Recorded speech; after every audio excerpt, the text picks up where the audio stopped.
All right, welcome back, everybody, for round 3 of Modern Mondays here at Guardian Games. Neglected to mention earlier that it's actually Gabe's birthday today. Less than true. No, it's totally your birthday.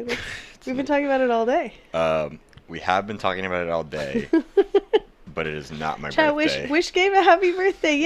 These are Yay! lies. Um, Happy birthday, Gabe! oh, thank you. Oh,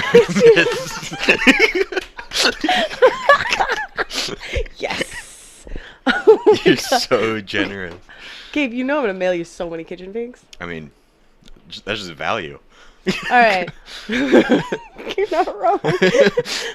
um, anyway, getting a life totals reset here for the start of this match. We're gonna see Titanshift, which is a deck that's been doing well. It had a top 8 at the SCG and otherwise a few good showings. Um, got your Titanshift deck against Dredge, a deck famously known for its exploitation of faithless looting. So I'm actually really interested to see here what Kai has put together to replace the faithless lootings. There's been a lot of work done by Sodek, who is the sort of The Dredge guy. the Dredge guy. He is the archmaster of the Dredge archetype, and he's been really on Tome Scour. Yeah. So I know that Kai is actually. Well, I don't know that he's not on Tome Scour, but I know that he is playing Neonate Okay, so as he's his trying replacement. Neonate. Right. Um, Yeah, I know Sodek was not interested in Neonate. Oh, thank you, Oh. Kai. that's a, We got a Cathartic Reunion, a Life from the Loam, another Shriekhorn, and I missed the other thing as land. Um, and so we've got a Shriekhorn here, and for those who are unfamiliar with the Dredge archetype, the entire goal is to put cards into the graveyard that contain the keyword Dredge, which allows you to replace any draws by putting the number, so like Dredge 5, you put 5 cards into your graveyard, and then put the card in your hand instead of drawing a card. yes. And this leads to massive, disgusting exploitation. And Shriekhorn is an artifact with 3 charge counters. You tap it, you remove 1, you put 2 cards directly into the graveyard from somebody's library. I'll give you a hint who he's going to target with that. It's a mill deck, right? Yeah, no, he's milling his opponent out 2 by 2. Nice. Very. Yeah, and so on the other side of the table, we have red-green Titanshift, an archetype that's been around for a while with stayed pretty steady in terms of what they're doing with, some minor upgrades and changes here and there. Essentially looking to combine Valakut, the Molten Pinnacle, with Mountains through the card Scapeshift, which lets you, it's 4 mana, lets you sacrifice any number of lands, and then get that many lands onto the battlefield. Much face damage. Yeah, you combo that. Valakut makes mountains ETB and deal 3. If you have 5 other mountains, They're dead. get 6 mountains, 18 them. Okay, I want to catch people up a little bit on the Dredge shit that just happened. Dredge stuff. We Shriekhorned end step. We Shriekhorned upkeep to find a Dredger for the draw step. We dropped some payoffs like Prized Amalgam and Conflagrate into the graveyard. We dredged Loam for turn, put 3 more cards into the graveyard. We found a Bloodghast, which returns on landfall trigger. We played a land. We triggered the Bloodghast, which is going to cause a delayed trigger on the Prized Amalgam. We have cast a Cathartic Reunion, ditching 2 more Dredgers for 3 draws. We are currently resolving Cathartic Reunion. This is the draw that is a Stinkweed Imp instead of a draw. This is disgusting. This is my jam. So he's drawn that Stinkweed Imp. He's triggered a Narcomoeba for free. I'm tilted by the lack of counters on his Gemstone Mine. Yeah. And so he's only got into play. Okay, here we go. He's only got into play a 2/1, a 1/1 flyer, and now a 3/3. So 2 3/3s. 2/3. Is there a second one? No, I do see it. The second one was not triggered I see. until after. Gotcha. Which actually doesn't make sense to me because any. The Narcomoeba should enter after the spell is resolved, right? Yeah. Which means And that all of the draws are. So honestly, it's a It's a May. May. So Actually, no, it's not. It's not a May. uh, Hang on. Prized Amalgam is not a May. But the Prized Amalgam will trigger on the next Prized Amalgam on the next end step. Yep, it's not a May. Hang on. Okay. So Urchin is gonna run out and get that fixed. It's not a super big deal. We're just gonna put it onto the table. Yeah, Prized Amalgam, not a May trigger. It's sort of one of those things where it doesn't matter a ton because, like Urchin said, that the next Prized Amalgam would come in at the other end step from the other Prized Amalgam. It's sort of a triggers that catch each other. But we're gonna get it fixed nonetheless.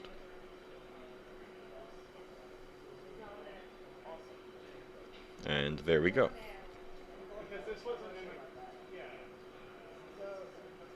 Um,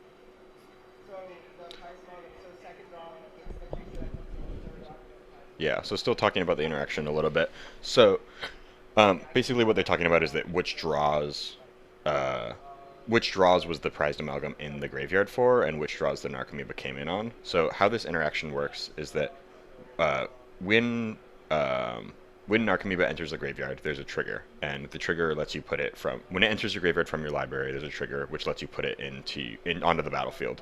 That trigger only resolves after the entire spell of Cathartic Reunion is done resolving, which means that all the cards that will be put into the graveyard from Cathartic Reunion dredging are already in the graveyard. So all of those cards will see the Narcomoeba enter the battlefield. And there we go. Both prized amalgams will see them because, yeah, like Vibe Fuse was saying, they all resolve at the same time.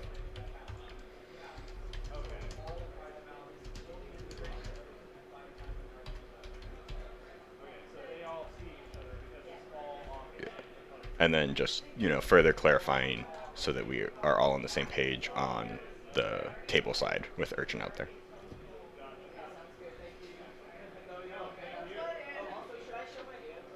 that was helpful.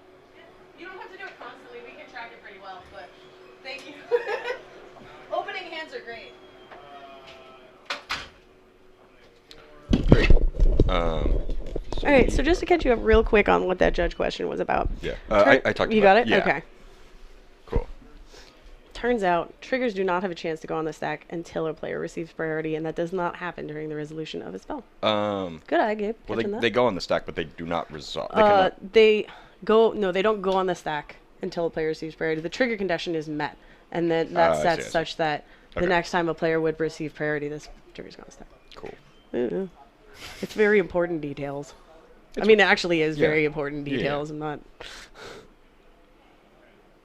All right, we're back at it. So, Neonate is an interesting choice. Faithless Looting in the Dredge deck functioned primarily in its strongest on turn 1 for you to draw 2 cards and dump the 2 cards you wanted most in your graveyard, out of your hand and into your graveyard. Usually a Dredger, maybe a Payoff, maybe just 2 Dredgers, but it set you up to dredge on turn 2. And the idea behind Neonate is it lets you can activate it by discarding a card, which lets you immediately put a card into the graveyard. And so if you have a Dredger in hand, there you go, you're going. But if you don't have a Dredger in hand, Neonate doesn't really do anything useful for you on turn 1. And the idea, I think, with Tome Scour is, no, it's not Faithless Looting. It doesn't let you pick out of your hand, but it does just give you 5 shots at finding a Dredger. Yeah. So they're aiming to do slightly different things. Tome Scour's saying, "Hey, I'm gonna put a chunk of my deck in my graveyard and try and get something good for the future." And Neonate's saying, "Hey, I'm gonna try and combo this for a really powerful effect immediately." Yeah, you want to dump something from your hand. Basically, I think the call probably comes down to how important you think that turn 1 Dredger is, and I think it's very important. We have about 33 minutes. 33 minutes we'll get left that up in on the round. screen. We'll get that up. So yeah, you also saw there. Okay, we're gonna see a bolt on an amalgam to slow this down. You did also see there Kai cycled a Forgotten Cave, one of the cycling lands reprinted in Modern Horizons, which does give you a draw, and you can dredge off it. So that's another fun little ad that we've seen in the Dredge deck. He's also saw him mill over a Fiery Islet, which is another land that gives you some incidental draws. Yeah. Fire Islet, or sorry, Forgotten Cave, I think is really good. It also, maybe you're not seeing it as much anymore, but helps to insulate your dredge effects from surgical extraction by just holding up a mana. Because if they try and surgical extract it, you just cycle Forgotten Cave and dredge it away from your graveyard. They can surgical something else though. So I think Matt's not if you do it with it on the stack. Right, but if they're not surgically a dredger. Oh yeah, definitely.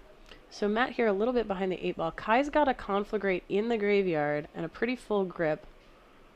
So he's putting Matt under pressure to do something right now, where he's facing down 2, 4, 6, 9 damage on board plus lethal Conflagrate. So we're gonna have to see some action here.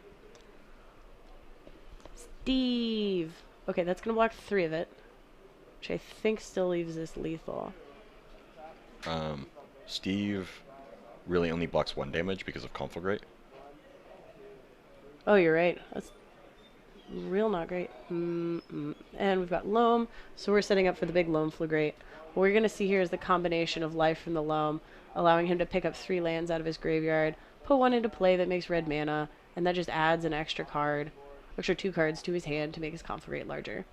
Conflagrate, for those who are not familiar, is a burn spell, which has a casting cost, but let's focus on the flashback cost, which is red, discard X cards, and then it deals X damage divided how you like between any number of target creatures players. So we're going to see 1 at Steve. 5, 6, 7. 7 at your face. And a lethal attack. Yep. Yeah. And that finishes out. So Dredge doing Dredge things. Seems like people talking about what is it?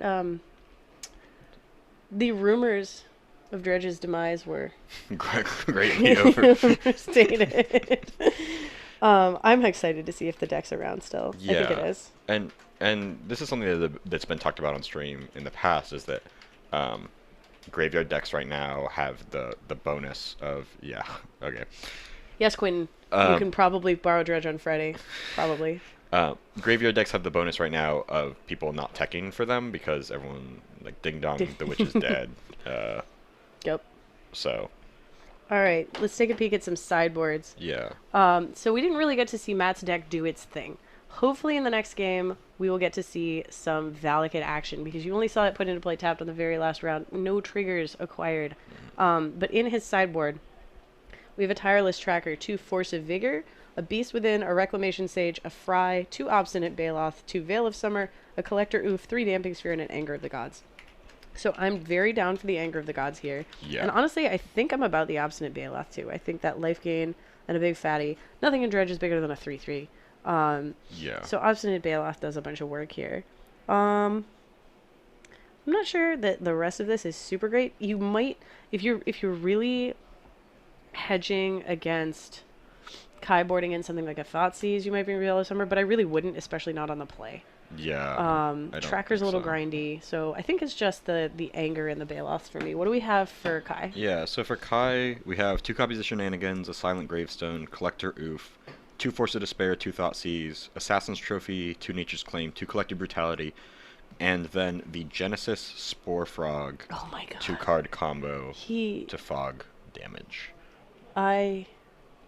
Wow. Modern Horizons limited combo magic. Yeah. So is Spore Frog's just combat damage though, right? It prevents combat damage, yeah. So that's not gonna do it, Hoss. Yeah, it fogs primetime attacks, but you're still gonna get the 2 mountain triggers. Yeah. I like Thoughtseize. I like Thoughtseize. I don't know if I like Thoughtseize on the draw. Yeah. Well, I guess it doesn't matter. You're trying to pull something that's pretty far Yeah, off. you're trying to pull like a 4 or a 6 drop. Do you like... Nah, I'm not really about Force of Despair here. Not really. I mean, it does just like auto kill a Titan, but they still get an ETB trigger. The primetime gets so much value off the first trigger, even if it never gets to attack, by just getting 2 Valakuts. Yep. That it's tough. But I mean, I'd bring in Trophy here. You can just hit a primetime. You can hit a Valakut. Yeah, you can also, if the game goes long and the Titanshift player is very low on mountains, you can Assassin's Trophy a mountain with the Valakut triggers on the stack if you think that they are all out of mountains. Ooh.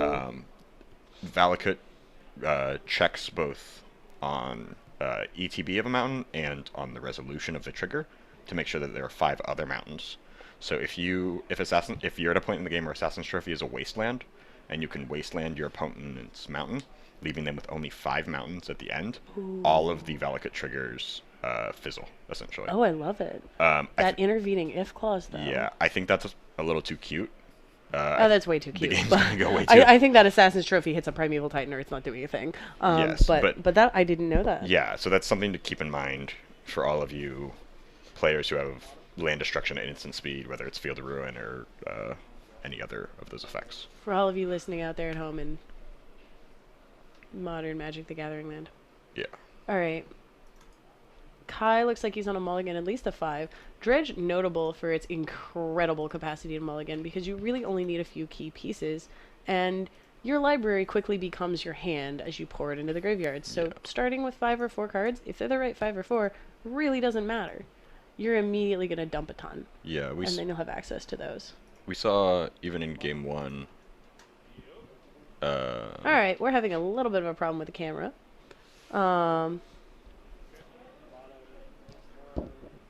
Would you like to step out, maybe? Do you know where? Okay. Quinn's going to step out and work on the camera here.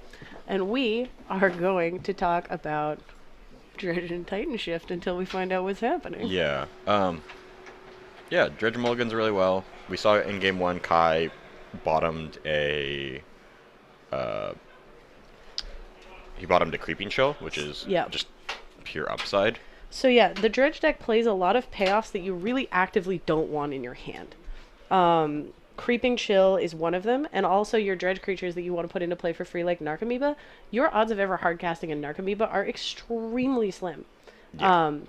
And so those cards are basically actively worse if they're in your hand, and the London Mulligan has allowed Dredge not just to, say I don't care about not having card quantity, I only care about card quality, or like the specific pieces, but it has allowed them to actively put those payoffs back in the deck. Yeah. It is so good for Dredge, and the second they crack a fetch land, they're live to be hit. Which you do a lot. You do a lot of fetching. Dredge has a lot of fetch lands. Like usually 6 or 7. Yeah.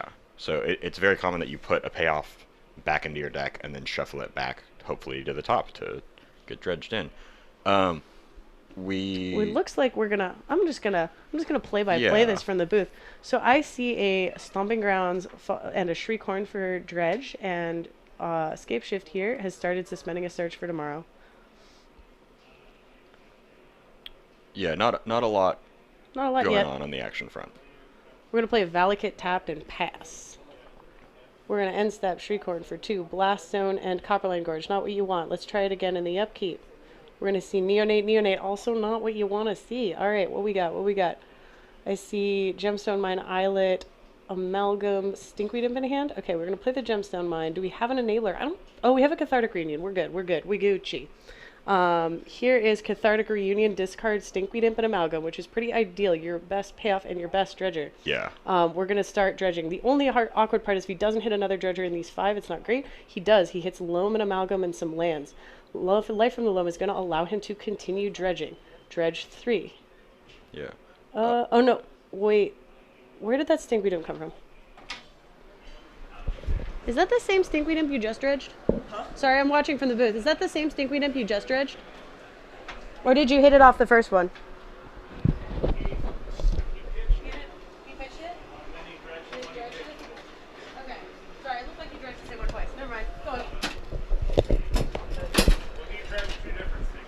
Oh, that's what I missed. Okay, so now we're dredging Loam for the 3rd draw. There were 2 Stinkweed Imps. I missed one of them. So we're going to hit a Creeping Chill, free drain you for 3.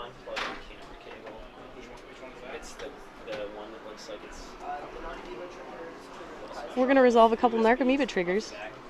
So we get, what do we get off this Cathartic Reunion here? Let's talk about value in Dredge. We got 2 free 1/1 flyers, a free drain you for 3, and at end step we're going to get 2 free 3/3s.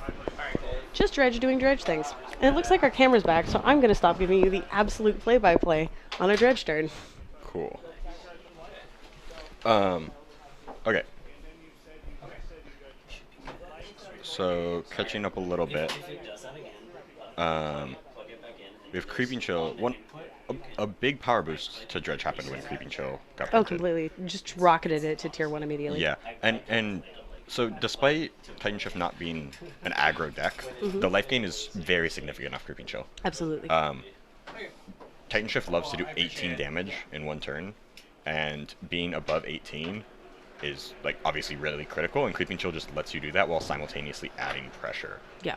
It also gives you reach, because a lot of the time, the thing about Dredge is your biggest threat is a 3/3. Your stuff isn't better than that. And so decks that can come up the board, if you've gotten close enough with your attacks, you can often just finish them by going, you know what, I'm going to dredge as hard as I can. I'm going to hit my Creeping Chills. You're going to die. And I think, that's actually one thing that, well, I'm not going to say it was better than Hogak, because it wasn't better than Hogak. Nothing was better than Hogak.